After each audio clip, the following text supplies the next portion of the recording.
My name is Lois Carrington. I am 62 years old. And 3 nights before Christmas, I heard the words, "No mother should ever hear." I was folding towels in the laundry room, the dryer humming steam curling into the air, when the door left slightly ajar betrayed the truth. My son Daniel, the boy I carried for 28 hours of labor. The man I once called my pride lowered his voice and said to his wife, "Rebecca, the best Christmas gift would be if she just died." I froze, the red towel in my hand suddenly heavy as stone. I waited for laughter, for some sign of a joke. None came. Instead, Rebecca's voice drifted back calm and ordinary. "You said it, not me." The silence afterward pressed harder than the words themselves. I stumbled upstairs to the in-laws' suite where they allowed me to stay. The one room I was never permitted to decorate the room without locks. My knees shook, but I forced myself to sit on the edge of the bed. The truth echoed over and over. My only child wished me gone, as if my death were a relief.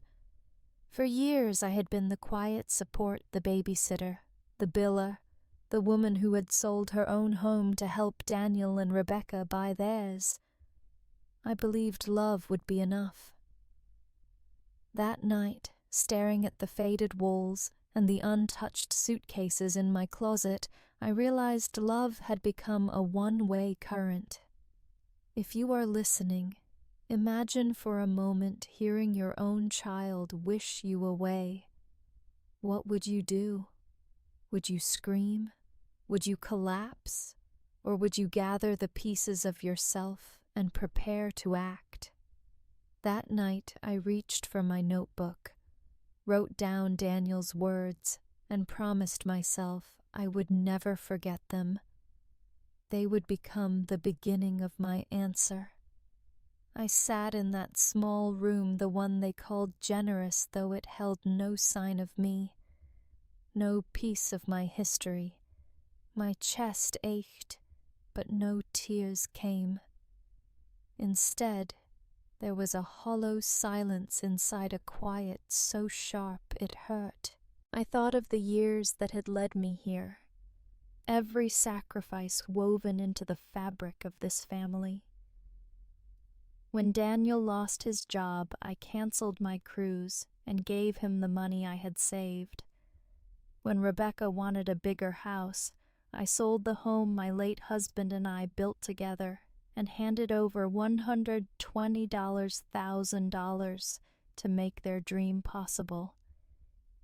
I had told myself I was investing in my son's future, but really I was erasing my own. The memories came in flashes, the late nights rocking my grandchildren to sleep when Rebecca wanted me time, the grocery bags I carried in week after week, filling their pantry without being asked, the bills I slipped money toward when they were just short this month. I had convinced myself it was love. But love without gratitude slowly drains the giver dry. That night I sat on the edge of the bed, staring at the closet. Inside were the suitcases I had not touched in 3 years, still tagged from trips never taken. The smallest one still carried the label from that canceled cruise. My life had been on hold, waiting for Daniel and Rebecca to appreciate me. I leaned back against the wall notebook in my lap. Daniel's words written in dark ink across the page. I traced them with my finger, the way I used to trace his hairline when he was a child, asleep on my chest. How could the same boy who once cried for me in the night now wish me gone? Silence filled the room. Not peace, not rest, It was the silence of being invisible, of being seen only as an obstacle. The ache could not roar. It whispered steady and cruel. You are not wanted here. And in that whisper, a seed of resolve began to take root. The next morning, I forced myself into routine. I folded laundry, brewed coffee, smiled faintly at my grandchildren, and nodded through Rebecca's clipped instructions about the day.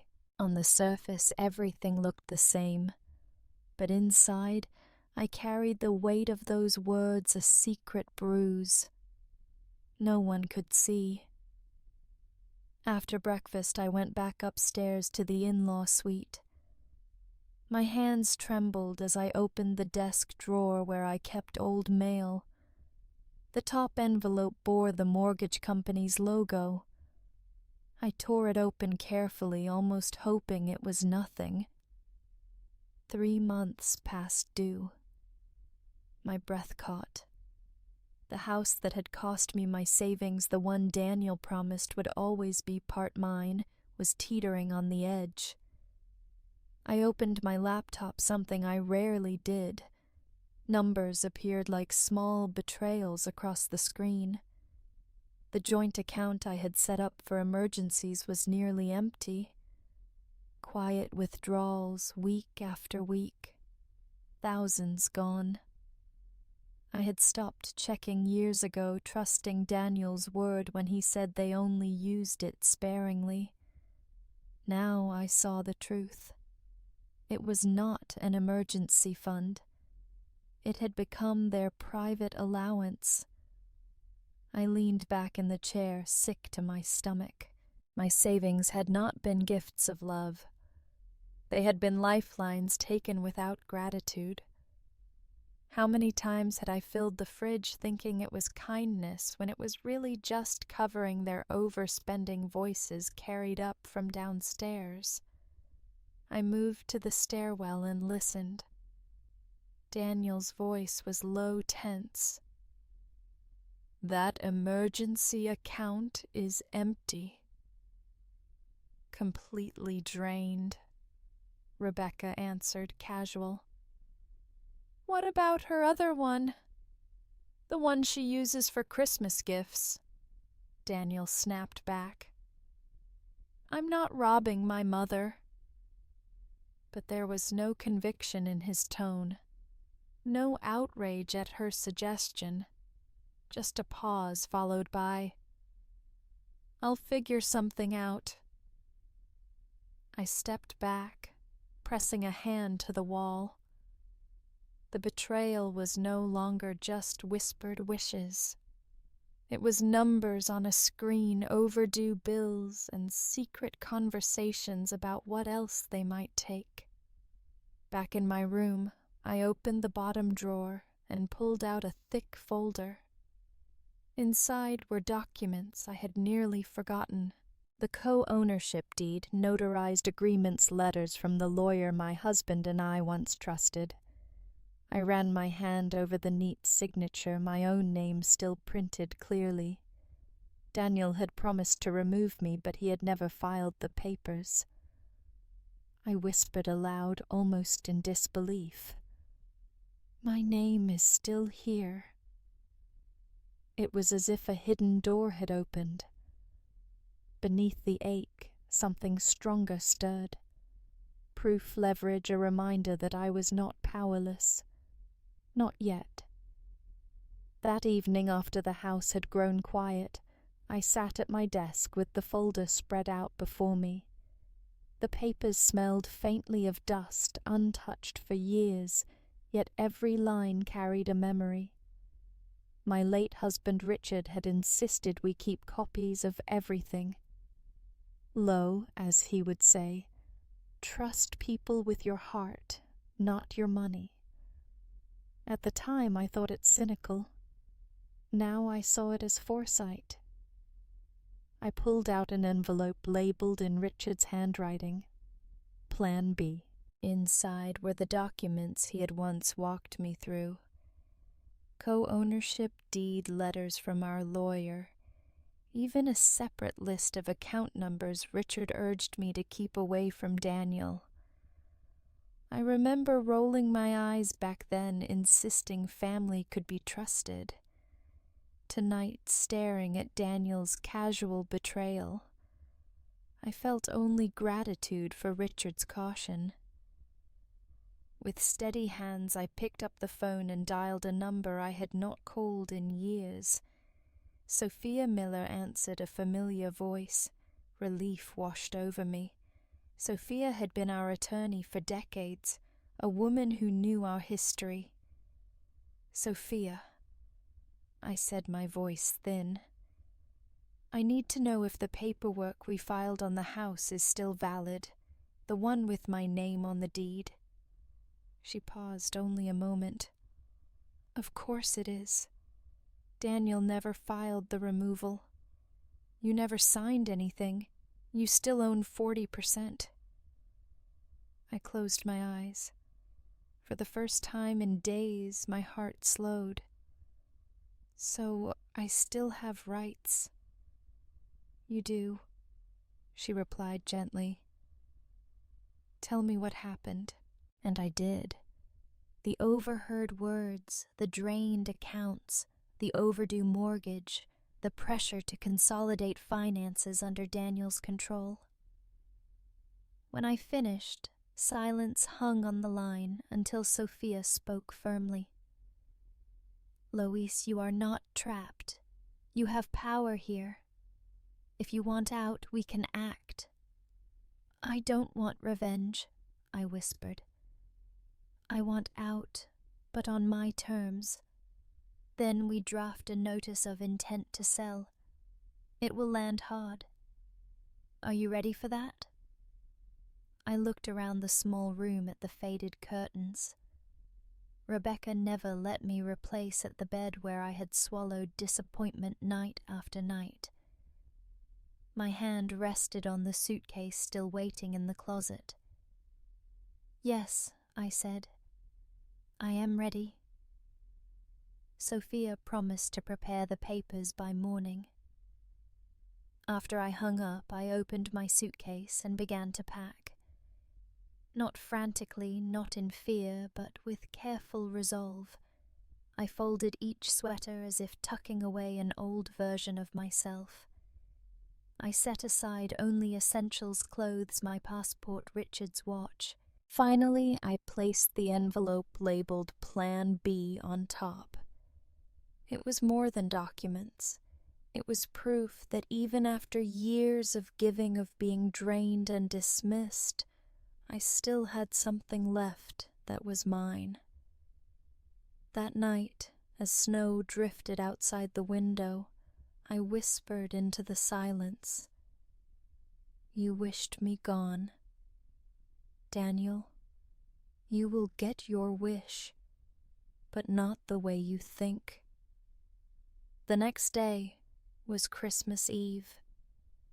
The house smelled faintly of cinnamon candles and the artificial pine of the tree in the living room, but beneath the festive veneer, cracks were already spreading. By mid-morning, Sophia had sent the official notice of intent to sell addressed to both Daniel and Rebecca. It arrived in their inboxes like a spark dropped into dry straw. I could almost hear the chaos ignite from upstairs. Around noon, the first tremor hit. The lights flickered, then went dark.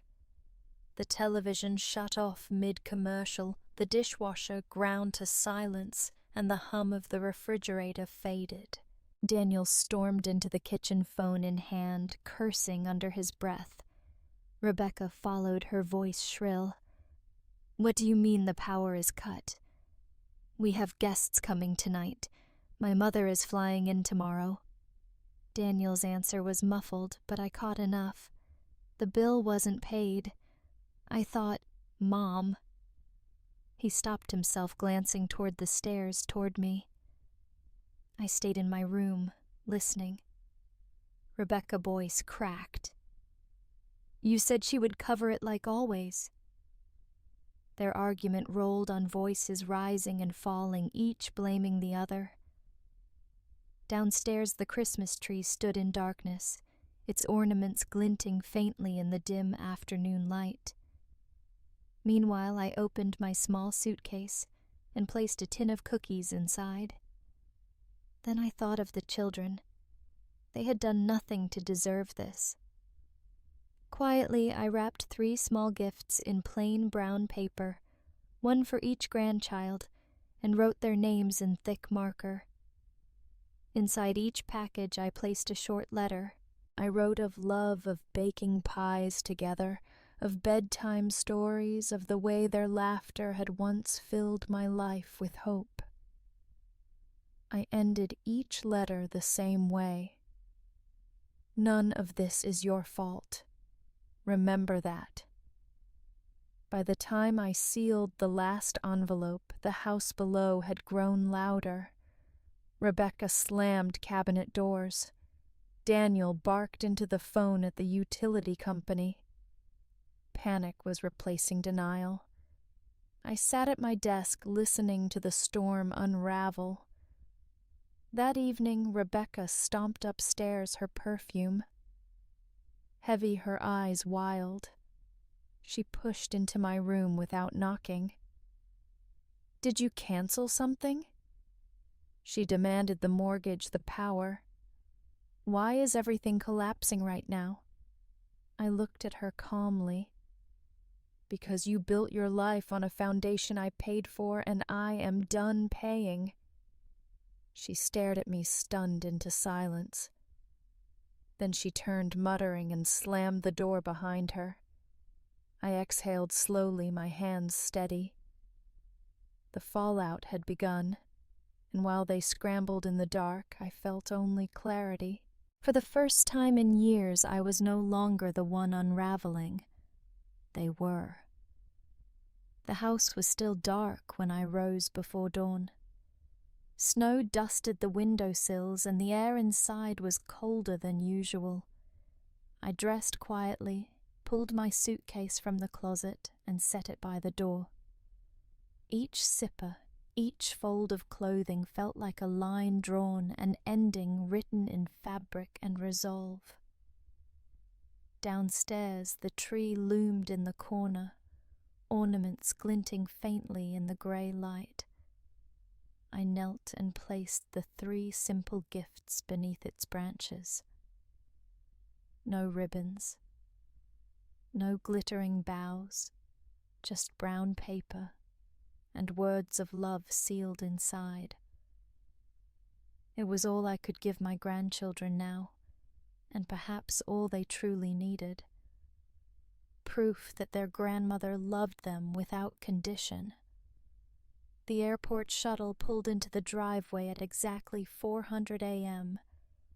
I wheeled my suitcase to the door, pausing for a long breath. Behind me lay years of silence, of being treated as invisible, of waiting for gratitude that never came. Ahead lay only uncertainty. Yet for the first time I felt steady. I stepped outside the cold biting my cheeks, the snow crunching beneath my shoes. As the driver loaded my bag, I glanced back at the house. No light glowed from within. No warmth spilled onto the porch. It stood dark and silent, like the hollow shell of promises never kept. On the ride to the airport, I leaned against the window and watched the world blur past. Christmas lights still twinkled on neighborhood lawns, though none shone in mine. Families would gather, children would laugh, but my chapter in that house was closed. When the plane lifted off hours later, I pressed my forehead to the window. Below, the land spread out in neat squares of snow and trees.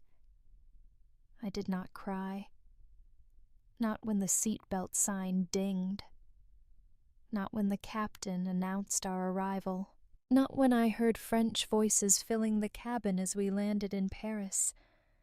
I had not run away. I had not surrendered. I had walked toward myself, and for the first time in years that felt like enough. Back in the States, the notice from Sophia landed harder than I had imagined. By the time my plane touched down in Paris, Daniel and Rebecca had already received the email confirming my intent to sell. The silence on my phone did not last long. Missed calls stacked one after another. Messages poured in, some pleading, some angry. I let them ring untouched. It was 2 days later when I finally answered. Daniel's voice cracked through the line. "Mom, what are you doing? You can't just exactly what you asked for," I said calmly. I disappeared. There was a pause, a shuffle, then Rebecca's voice in the background, sharp and panicked. "Tell her we can't lose the house. Not now." Daniel's words tumbled out. "We're drowning. The mortgage, the bills. We can't do this without you." My grip on the phone tightened, but my voice remained steady.